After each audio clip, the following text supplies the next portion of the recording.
আমার cooking diary থেকে আজকে আমি আমার খুব জনপ্রিয় একটা রেসিপি মোমো তৈরি করব। প্রথমে আমি 500 গ্রামের মতো চিকেন কিমা নিয়ে নিয়েছি।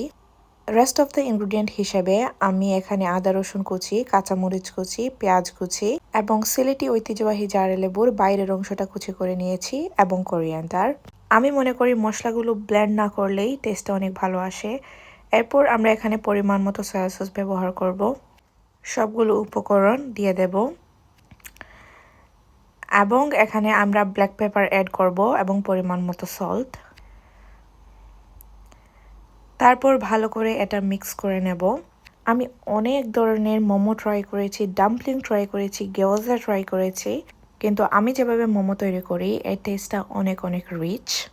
আমি low to high rated momo try করেছি, কিন্তু আমি যেভাবে মোমো তৈরি করি এর মতো ওদের টেস্টটা আমার তেমন একটা ভালো লাগেনি। যদি আপনারা চান আমার এই রেসিপিটা আপনারা ট্রাই করে দেখতে পারেন। চলেন আবার কাজে ফিরে আসি। আমি এখানে প্রথম থেকেই এই রুটিগুলো বানিয়ে রেখেছিলাম। এটা কোনো বাজার থেকে কিনে আনিনি, এটা আমি আমার নিজ হাতেই বানিয়েছি।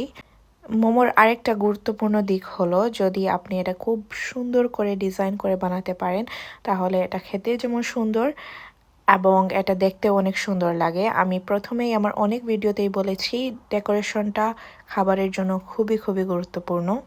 এরপর আমি এখানে স্টিমে বসিয়ে দিলাম। এটার লুক দেখলেই আপনি বুঝতে পারবেন এটা পারফেক্টলি স্টিম হয়েছে। এটার লুকটা অনেকটা শাইনি আসবে।